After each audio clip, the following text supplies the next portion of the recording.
আসসালামু আলাইকুম বন্ধুরা। একেবারে ছবির মতো সুন্দর একটা দেশ নরওয়ে, আর সেই দেশের রাজধানীতে আজকের সকালটা একটু বেশি সুন্দর ছিল। কিন্তু কিছুক্ষণ পরে অসলোতে যা ঘটতে চলেছে তা পুরো মানব ইতিহাসের চিত্রটাই বদলে দিতে চলেছে। হ্যাঁ বন্ধুরা, কেয়ামতের মতো ভয়ঙ্কর এক ভূমিকম্পের আঘাতে সেদিন নরওয়ে হয়েছিল ছিন্ন ভিন্ন। তাই আজকে আমি নরওয়ে দেশে ঘটে যাওয়া এই মারাত্মক দুর্যোগ নিয়ে তৈরি মুভি দ্য কোয়েকের গল্প নিয়ে হাজির হয়েছি। এই গল্পের শুরুতে আমরা গবেষক জোহানসনকে দেখতে পাই, যার একটা বড় নিউজ চ্যানেলে ইন্টারভিউ চলছিল। ইন্টারভিউয়ার তাকে শহরে আসা সাম্প্রতিক শক্তিশালী বারবার ভূমিকম্প হওয়ার ব্যাপারে জিজ্ঞাসা করছিল। সে বলে যে এই বিষয়ে আপনার মতামত কি এবং হঠাৎ করে এত ভূমিকম্প কেনই বা আসছে।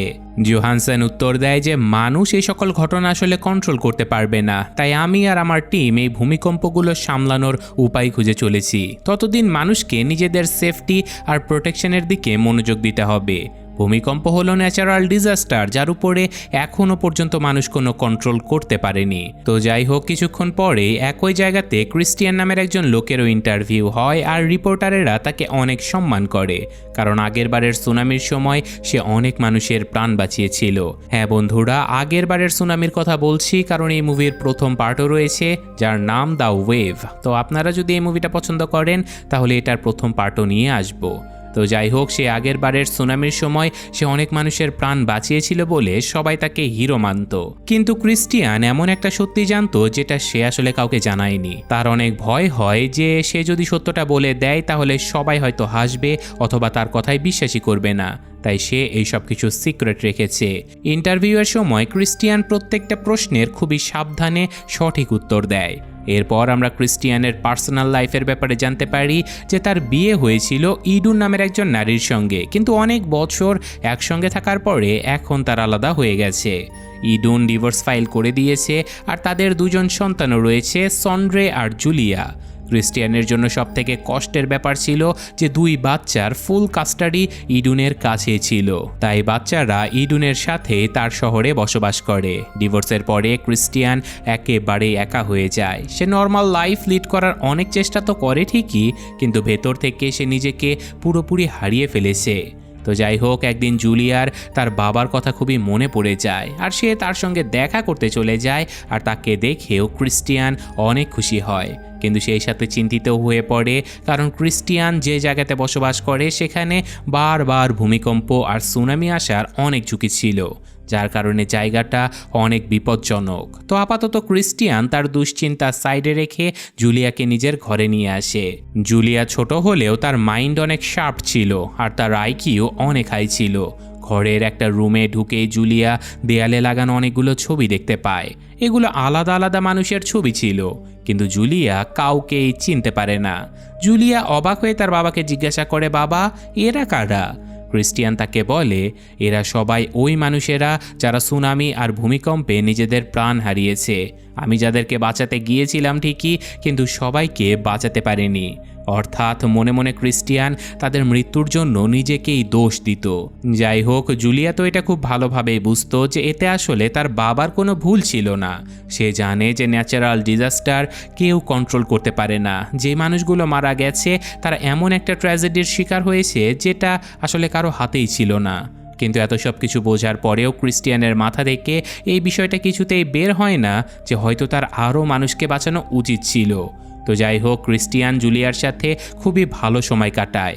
সে মেয়ের সাথে প্রত্যেকটা মুহূর্ত খুবই উপভোগ করে, কিন্তু সে এটাও জানে যে এই জায়গাটা আসলে অনেক ডেঞ্জারাস, কারণ বারবার আসা ভূমিকম্প আর সুনামি জুলিয়ার জীবনকে বিপদে ফেলতে পারে। তাই বুকে পাথর রেখে ক্রিস্টিয়ান সিদ্ধান্ত নিয়ে ফেলে যে জুলিয়াকে আবারও তার মা ইডুনের কাছে পাঠিয়ে দেয় সব থেকে ভালো হবে। তো এখন পরদিন ক্রিস্টিয়ান তাকে ফেরত পাঠিয়ে দেয়, কারণ ওইখানে জুলিয়া খুব বেশি সেফ ফিল করবে। এরই মধ্যে আবার শহরের অন্য একটা অংশে কনরাড নামের একজন লোক একটা অদ্ভুত টানেলের ভেতরে প্রবেশ করে। কনরাড ছিল একজন গবেষক যে কিনা সম্প্রতি কিছু জরুরি তথ্য হাতে পেয়েছে। সে তার ফাইন্ডিংসগুলো কনফার্ম করার জন্য ওই টানেলে গিয়েছিল, কিন্তু কিছুক্ষণ পরেই সেখানে একটা শক্তিশালী ভূমিকম্প আঘাত হানে। কনরাড টানেলের ভেতরে চলে গিয়েছিল, আর সেই মুহূর্তে সে বুঝে ফেলে যে এখন কি হতে চলেছে, কারণ মাটি খুবই জোরে কাঁপতে শুরু করে আর চোখের পলকে পুরো গুহা একেবারে ধসে পড়ে। কনরাড আর তার সঙ্গী বাইরে বের হতেই পারে না, আর তারা বড় বড় পাথরের নিচে চাপা পড়ে সেখানেই মৃত্যুবরণ করে। তো এখন পরদিন নিউজে এই মর্মান্তিক দুর্ঘটনার রিপোর্ট চলে আসে। টিভিতে বলা হচ্ছিল যে কনরাড আর তার সঙ্গীর প্রাণ চলে গেছে এক ভয়াবহ ভূমিকম্পের কারণে। পরবর্তীতে আমরা জানতে পারি যে কনরাড আসলে ক্রিস্টিয়ানের পুরনো কলিগ আর বন্ধু ছিল। তার মৃত্যুর খবরে ক্রিস্টিয়ান খুবই কষ্ট পায়। সে কিছুতেই বুঝতে পারে না যে এত ঘন ঘন আর এত শক্তিশালী ভূমিকম্প আসছে কেন। ঠিক তখনই ক্রিস্টিয়ান একটা পার্সেল রিসিভ করে, আর অবাক করার মতো ব্যাপার হলো পার্সেলটা কনরাড তার মৃত্যুর আগে তার জন্য পাঠিয়েছিল। অনেক ঘাবড়ে গিয়ে আর আগ্রহ নিয়ে ক্রিস্টিয়ান পার্সেলটা খুলে ফেলে। সেটার ভেতরে কনরাডের রিসার্চ ফাইন্ডিংস আর ভূমিকম্প নিয়ে ডিটেল সব রিপোর্ট ছিল। এই ইনফরমেশনগুলোর গুরুত্ব বুঝে ক্রিস্টিয়ান সব কিছু মনোযোগ দিয়ে পড়া শুরু করে। কনরাডের রিসার্চ অনুযায়ী গুহার কাছে ম্যাগনিটিউড 6-এর একটা ভূমিকম্প ডিটেক্ট হয়েছিল, যেটা হঠাৎ করে আসে আর অনেক ক্ষতি করে চলে যায়। কিন্তু সবথেকে চমকে দেবার মতো বিষয় ছিল তার ফাইনাল কনক্লুশন। কারণ ইনভেস্টিগেশনে কনরাড এটা জানতে পেরেছিল যে শহরে ম্যাগনিটিউড 10-এর চাইতেও বড় একটা ভূমিকম্প যে কোনো মুহূর্তে আঘাত হানতে পারে। আর এই ডিজাস্টার কল্পনার বাইরে এক মারাত্মক ধ্বংসলীলা চালাতে পারে, আর এতে হাজার হাজার মানুষের প্রাণও চলে যেতে পারে। রিপোর্টে কনরাড ওয়ার্নিং দিয়েছিল যে দেরি হয়ে যাবার আগেই সবাইকে খুবই দ্রুত শহর থেকে ইভাকুয়েট করতে হবে। এইসব কিছু পড়ে ক্রিস্টিয়ান অনেক ঘাবড়ে যায়। তার স্ত্রী আর বাচ্চারা এই ডেঞ্জার জোন থেকে খুব একটা দূরে বসবাস করে না। যদি ভূমিকম্প এসেই যায় তাহলে তাদের সকলের জীবন মারাত্মক হুমকির মুখে পড়বে। দ্রুত কিছু একটা করার সিদ্ধান্ত নিয়ে ক্রিস্টিয়ান সবগুলো রিপোর্ট হাতে নেয় আর অথরিটিকে জানানোর জন্য বেরিয়ে পড়ে। দেরি হবার আগে এই খবর সবার সামনে আনতে হবে আর সবাইকে এই শহর থেকে ইভাকুয়েট করতে হবে। নষ্ট না করে ক্রিস্টিয়ান সে প্রাইভেট অর্গানাইজেশনে পৌঁছায় যেখানে সে আর কনরাড আগে একসঙ্গে কাজ করত। সেখানে তার দেখা হয় জোহানসেনের সাথে, যে কিনা ওই অর্গানাইজেশনের ম্যানেজার, আর ওই একই লোক ছিল যার ইন্টারভিউ আমরা গল্পের শুরুতে দেখেছিলাম। ক্রিস্টিয়ান সাথে সাথে কনরাডের সকল রিপোর্টগুলো জোহানসনকে দিয়ে দেয়। ক্রিস্টিয়ান জোহানসনকে বলে যে কনরাড ভূমিকম্প নিয়ে রিসার্চ করে জানতে পেরেছে যে খুব তাড়াতাড়ি অনেক হাই ম্যাগনিটিউডের ভূমিকম্প আসতে চলেছে। কনরাড যেখানে মারা গেছে সেই গুহাও এরকম ভূমিকম্পের কারণেই ধসে পড়েছিল।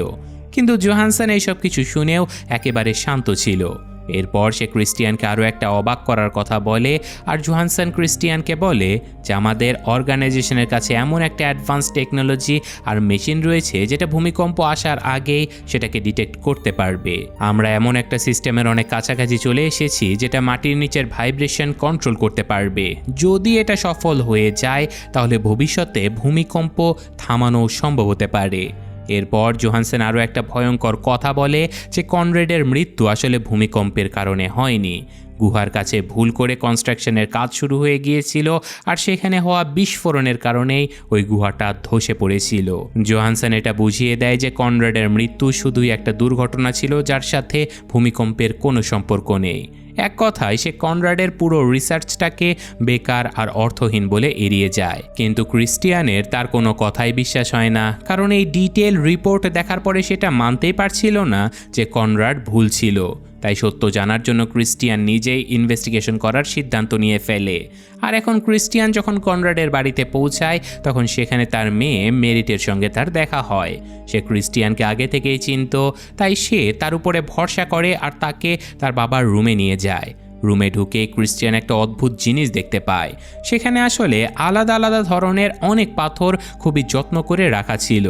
তখন ক্রিস্টিয়ান বুঝতে পারে যে কনরাড ম্যাগনেটিক ফিল্ড আর মাটির কন্ডিশন নিয়ে স্টাডি করে আর্থকোয়েক জোনগুলোর উপরে কাজ করছিল। ক্রিস্টিয়ান যখন তার রিসার্চ দেখছিল তখন সে একটা শকিং বিষয় বুঝতে পারে। আসলে তার নিজের পরিবারই ওই হাই রিস্ক জোনগুলোর ভেতরে বসবাস করছে। সে আগে কখনোই এই বিষয়টা খেয়ালই করেনি, আর এখন সত্যটা বুঝতে পেরে তার ভেতরে অনেক ভয় তৈরি হয়ে যায় আর জলদি কিছু একটা করার তাড়না জেগে ওঠে। দেরি না করে ক্রিস্টিয়ান সাথে সাথে জোহানসনকে কল করে আর ওই এরিয়াতে কাজ করা কনস্ট্রাকশন কন্ট্রাক্টরদের কন্ট্যাক্ট নাম্বার চায়। সে আসলে তাদেরকে ওয়ার্নিং দিতে চাচ্ছিল যেন দ্রুত তারা ওই সাইট খালি করায় আর এতে কোনো দুর্ঘটনা না ঘটে। এখন ক্রিস্টিয়ান জানতো যে তার পরিবারকেও এই ব্যাপারটা জানাতে হবে।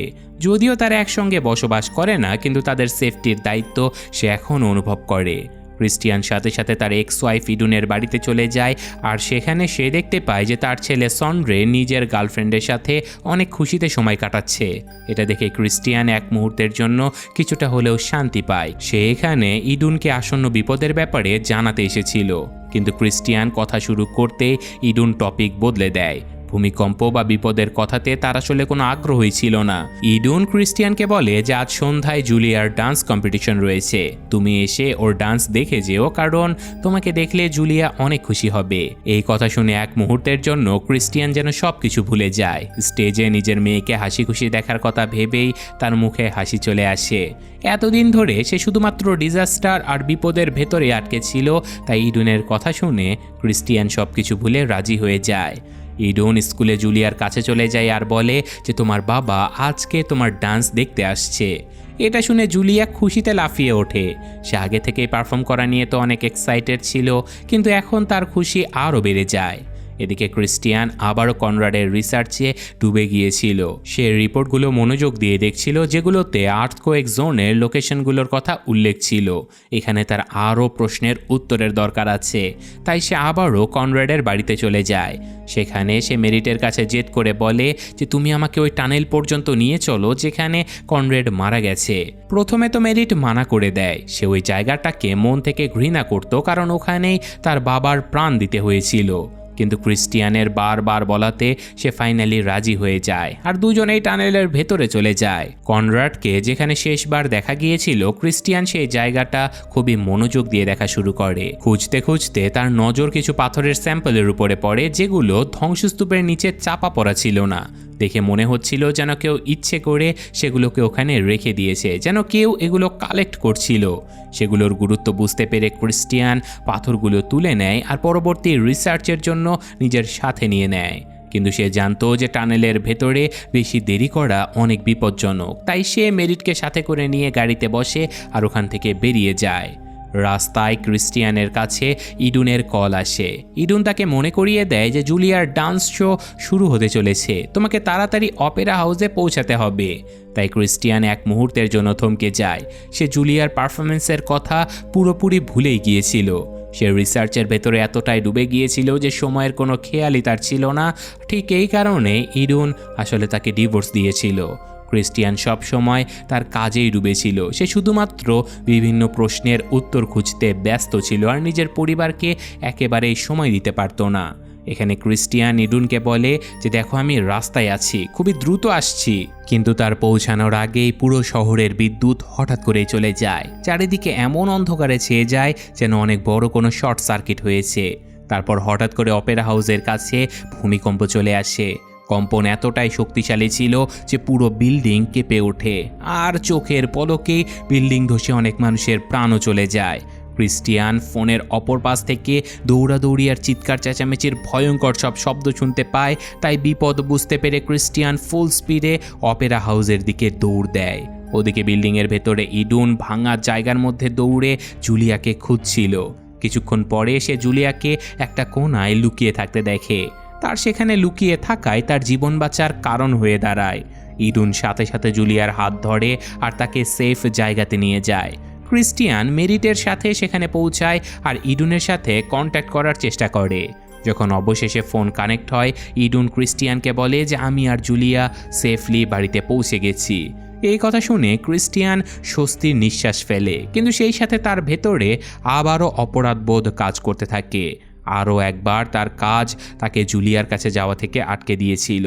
সে তার ডান্স শো মিস করে ফেলে আর তার জীবন বাঁচানোর সুযোগটাও। তো এখানে ক্রিস্টিয়ান দেখতে পায় যে জোহানসেন আর তার টিম ড্যামেজ চেক করছিল। বিল্ডিংয়ের পিলারগুলো খুবই বাজেভাবে ভেঙে গেছে আর তারা স্ট্রাকচারটা খুবই মনোযোগ দিয়ে দেখছে।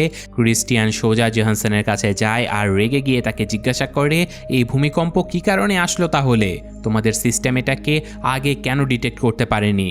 কিন্তু জোহানসেন নিজেকে আর নিজের টিমকে বাঁচানোর জন্য সরাসরি বলে দেয় যে এটা কোনো ভূমিকম্প ছিলই না। সে পুরো দোষ অপেরা হাউসের দুর্বল কনস্ট্রাকশনের উপরে চাপিয়ে দেয়। তার মতে পুরো বিল্ডিংটা কিছু দুর্বল পিলারের উপরে দাঁড়িয়েছিল আর ছোট্ট একটা কম্পনই এটাকে ফেলে দেবার জন্য যথেষ্ট ছিল। জোহানসেন এই কথা মানতে একেবারে অস্বীকার করে দেয় যে তার টিম ডিজাস্টার আগে থেকে প্রেডিক্ট করতে ফেল করেছে। ক্রিস্টিয়ান তার মিথ্যে অজুহাতগুলো বুঝে ফেলে, কিন্তু তার সঙ্গে তর্ক করার বদলে সেখান থেকে বেরিয়ে চলে যায় আর সোজা ইডুনের বাড়িতে পৌঁছায়। সে যখন এখানে আসে সে দেখতে পায় ইডুন অঝরে কান্না করছে। যা কিছু হয়েছে সেটা তাকে ভেতর থেকে একেবারে নাড়িয়ে দিয়েছিল।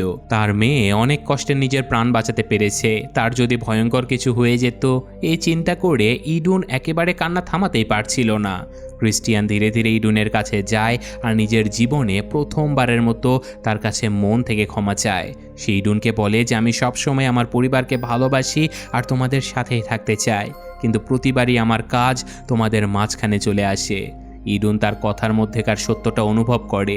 সে সামনে এগিয়ে যায় আর তাকে জড়িয়ে ধরে, আর অনেক দিন পরে ক্রিস্টিয়ান তার মনে অনেক শান্তি পায়। ইডুন আবারও তার উপরে ভরসা করেছিল, আবারও হয়তো তার হাতে হাত দিচ্ছিল। তো এখন পরদিন ইডুন তার কাজ করার হোটেলে চলে যায় যেখানে সে রিসিপশনিস্ট ছিল। আজকে তাকে আগের চেয়ে অনেক বেশি খুশি দেখাচ্ছে, যেন তার স্বামী আবারও তার জীবনে ফিরে এসেছে বলে সে এতটা খুশি হয়েছিল। ওদিকে তাদের বড় ছেলে সন্ড্রে নিজের ইউনিভার্সিটিতে লেকচার অ্যাটেন্ড করছিল। ঠিক এমন সময় মেরিট নিজের বাড়িতে তার বাবার ল্যাপটপ চেক করতে থাকে। তখনই সে একটা ফোল্ডার খুঁজে পায় যেটার মধ্যে অদ্ভুত কিছু এক্সপেরিমেন্টের ভিডিও ছিল। ভিডিওগুলোতে ইঁদুরের উপরে বিভিন্ন ধরনের কিছু টেস্ট করা হচ্ছিল, যা দেখে সে অনেক ভয় পেয়ে যায়।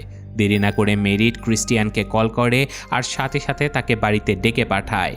ক্রিস্টিয়ান এলে সে তাকে ফুটেজগুলো দেখায় আর ক্রিস্টিয়ান খুবই মনোযোগ দিয়ে দেখে, আর সাথে সাথে একটা শকিং বিষয় সে বুঝতে পারে।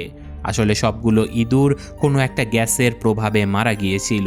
আর ভালোভাবে দেখার পরে ক্রিস্টিয়ান এর আসল কারণটা বুঝতে পারে, কারণ এক্সপ্লোশনের পরে বাতাসে কার্বন ডাইঅক্সাইড আর অন্যান্য বিষাক্ত গ্যাস ভয়ঙ্করভাবে ছড়িয়ে গিয়েছিল। ঠিক ওই মুহূর্তে ক্রিস্টিয়ান বুঝতে পারে যে কনরাড আসলে কোনো জিনিসের ওয়ার্নিং দিচ্ছিল। ভূমিকম্প আর ল্যান্ডস্লাইডগুলো শুধুমাত্র মাটির উপরেই ধ্বংসলীলা চালাচ্ছিল না, বরং মাটির নিচে আটকে থাকা বিষাক্ত গ্যাসগুলো বাইরে বের করে দিচ্ছিল। যদি ওই গ্যাসগুলো ইঁদুরগুলোকে এত তাড়াতাড়ি মেরে ফেলতে পারে তাহলে মানুষ আর অন্য পশু পাখিও ওই গ্যাসগুলো থেকে বাঁচতে পারবে না। ক্রিস্টিয়ান খুব ভালোভাবে বুঝতে পারে যে এখন তাকে কি করতে হবে। পুরো শহরকে এক্ষুনি খালি করাতে হবে, কারণ যদি দেরি হয়ে যায় তাহলে সবার জীবন এই অদৃশ্য বিষাক্ত হাওয়ার কারণেই বিপদে পড়ে যাবে। তো আপাতত ক্রিস্টিয়ান তার ছোট মেয়ে জুলিয়া আর মেরিটকে গাড়িতে বসায় আর সেফ জায়গার দিকে তাদেরকে নিয়ে বেরিয়ে পড়ে। সেই সাথে সে বারবার তার বড় ছেলে সন্ড্রেকে কলও করছিল, যে তখন ইউনিভার্সিটিতে ছিল। কিন্তু সন্ড্রে তার বাবার কলগুলো খুব একটা সিরিয়াসলি নেয় না। সে কলগুলো ইগনোর করে আর নিজের কাজে ব্যস্ত হয়ে পড়ে। ক্রিস্টিয়ান জানতো যে সে তার ছেলে সন্ড্রেকে ওখানে ফেলে আসতে পারবে না। তাকে একজন বাবার দায়িত্ব পালন করতেই হবে। শুধু নিজের ছেলেকেই নয়, বরং ইউনিভার্সিটির সকল স্টুডেন্টকে এখন তাকে বাঁচাতে হবে। তাই বাধ্য হয়ে ক্রিস্টিয়ান একটা ডেসপারেট সিদ্ধান্ত নিয়ে ফেলে। সে পুলিশকে কল করে মিথ্যে রিপোর্ট লেখায় যে ইউনিভার্সিটির ভেতরে অনেকগুলো বোমা রাখা হয়েছে। সে জানতো যে এর ফলে পুলিশ সাথে সাথে সবাইকে ইভ্যাকুয়েট করবে আর সন্ড্রে সহ সকল স্টুডেন্টরা বেঁচে যাবে। তো ইউনিভার্সিটি খালি করানো হচ্ছে এই ব্যাপারটা নিশ্চিত করার পরে ক্রিস্টিয়ান সোজা ওই হোটেলে চলে যায় যেখানে ইডুন কাজ করত। সেখানে পৌঁছে সে জুলিয়াকে বলে যে আমি যতক্ষণ না তোমার মাকে এখানে নিয়ে আসছি তুমি গাড়ির কাছে বসো। কিন্তু জুলিয়া প্রচণ্ড ভয় পেয়ে গিয়েছিল আর সে একা থাকতেও চাচ্ছিল না। তাই বাবার কথা ইগনোর করে সে চুপচাপ ক্রিস্টিয়ানের পিছু পিছু হোটেলের ভেতরে চলে যায়। ক্রিস্টিয়ান ইডুনকে খুঁজে বের করে আর ঘাবড়ে গিয়ে তাকে সব কিছু বলে দেয়। সে বলে যে একটা অনেক বড় ভূমিকম্প হয়তো খুব জলদি আসতে চলেছে, আমাদের এক্ষুনি এই শহর ছেড়ে চলে যেতে হবে।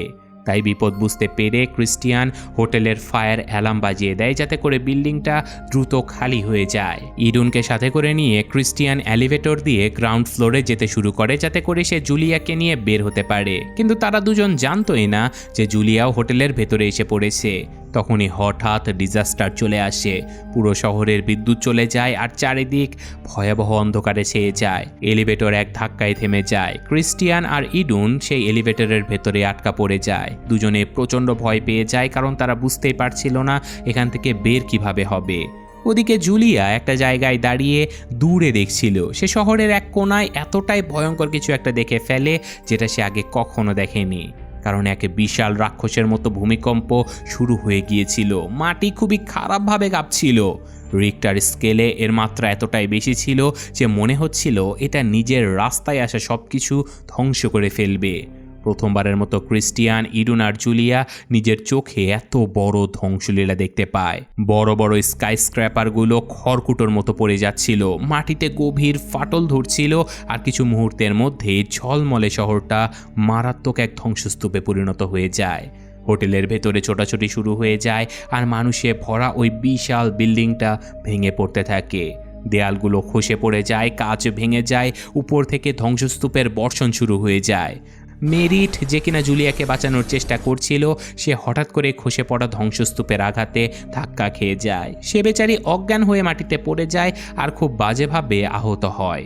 জুলিয়া তো অনেক ভয় পেয়ে গিয়েছিল, কিন্তু সে মেরিটকে এভাবে মরার জন্য ফেলে যেতে অস্বীকার করে। সে তাকে টেনে তুলে একটু সেফ জায়গাতে নিয়ে যায় আর তাকে আঁকড়ে ধরে বাঁচার চেষ্টা শুরু করে দেয়। ওদিকে ক্রিস্টিয়ান আর ইডুন এখনও এলিভেটরের ভেতরে আটকা ছিল। পাওয়ার ব্যাকআপ চালু হয়ে গিয়েছিল, কিন্তু তারা কোনোভাবেই বের হতে পারছিল না। লিফট খুবই খারাপভাবে ড্যামেজ হয়ে গিয়েছিল, আর বিল্ডিংয়ের ভাঙা টুকরোগুলো বাইরে থেকে লিফটটাকে আটকে দিয়েছিল।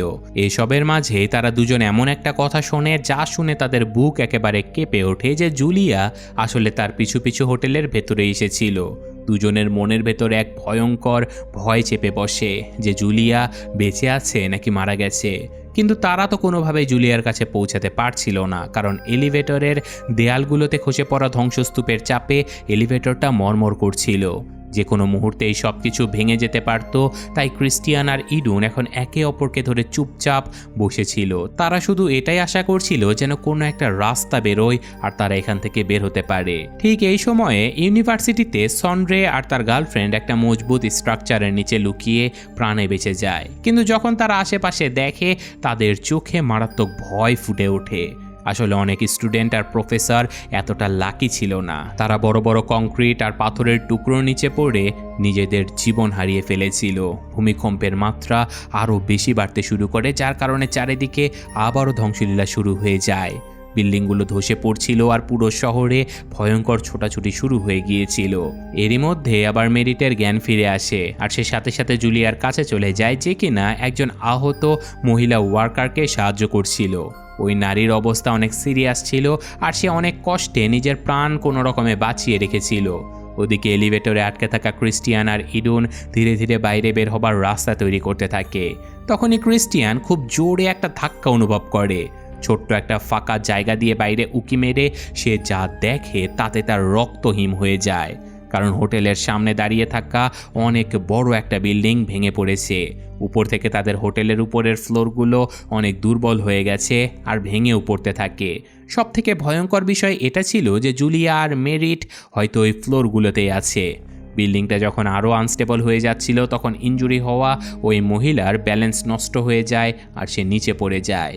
জুলিয়ার মেরিট তাকে বাঁচানোর জন্য কিছুই করতে পারে না, তাই মেরিট সাথে সাথে জুলিয়াকে শক্ত করে ধরে ফেলে, আর সে যে কোনো মূল্যে আসলে জুলিয়াকে বাঁচাতে চাচ্ছিল। জুলিয়ার চিৎকার শুনে ক্রিস্টিয়ান বুঝতে পারে যে তারা টপ ফ্লোরে আটকা পড়েছে। কিন্তু সে এর চেয়েও ভয়ঙ্কর একটা ব্যাপার জানতো, সেটা হলো পুরো বিল্ডিংয়ের ফাউন্ডেশন ভেঙে গেছে। এখন এই বিল্ডিংটা যে কোনো মুহূর্তে ধসে পড়তে পারে। এখন তাদের কাছে একটাই রাস্তা ছিল, তা হলো ক্রিস্টিয়ান আর ইডুন এলিভেটরের সঙ্গে লাগানো রশির সাহায্যে উপরে উঠে যাবে। যদি জুলিয়াকে বাঁচাতে হয় তাহলে আপার ফ্লোরে তাদেরকে পৌঁছাতেই হবে। তো এখন তারা যখন উপরে উঠছিল, তখনও বিল্ডিংটা অনবরত কাঁপতে থাকে। হঠাৎই ধ্বংসস্তূপের একটা বড় টুকরো খসে ইডুনের পায়ে আঘাত করে। ব্যথায় সে একেবারে কান্না করে ওঠে। তার জন্য হাঁটা একেবারে মুশকিল হয়ে যায়, কিন্তু ক্রিস্টিয়ান তাকে সামলে নেয়। এত খারাপ অবস্থার মধ্যেও দুজনে শুধুমাত্র নিজেদের মেয়ের কাছে কোনো রকমে পৌঁছাতে চাচ্ছিল।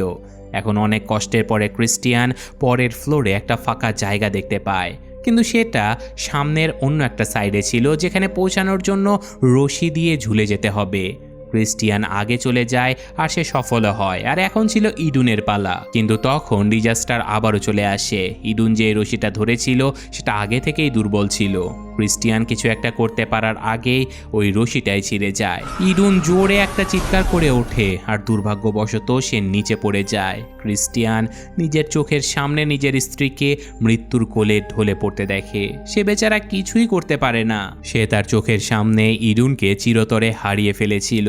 কষ্ট আর শোক তাকে ভেতর থেকে একেবারে ভেঙে ফেলেছিল। কিন্তু এখন তার কাছে থামার মতো কোনো সময় ছিল না, কারণ তার মেয়ে হয়তো এখনও তার জন্য অপেক্ষা করছে। ক্রিস্টিয়ান নিজের কান্না চেপে রাখে আর সামনের দিকে এগিয়ে চলে যায়, আর অবশেষে সে জুলিয়া আর মেরিটের কাছে পৌঁছে যায়। জুলিয়া তো অনেক ভয় পেয়ে গিয়েছিল, কিন্তু বাবাকে দেখেই তার চোখে আবারও আশা ফিরে আসে। ক্রিস্টিয়ান তাকে সামলে নেয়, কিন্তু তাদের দুঃস্বপ্ন কিন্তু এখনও শেষ হয়নি। তারা যেই ফ্লোরে দাঁড়িয়েছিল সেটা হঠাৎ করে ফাটতে শুরু করে। জোরে একটা কম্পনের কারণে জুলিয়া পিছলে একেবারে কোনায় চলে যায়। ক্রিস্টিয়ান ইডুনকে আগেই হারিয়ে ফেলেছিল, তাই সে এখন নিজের মেয়েকে কোনোভাবে হারাতে চায় না। তাই এক মুহূর্ত না ভেবেই সে জুলিয়ার দিকে ঝাঁপিয়ে পড়ে।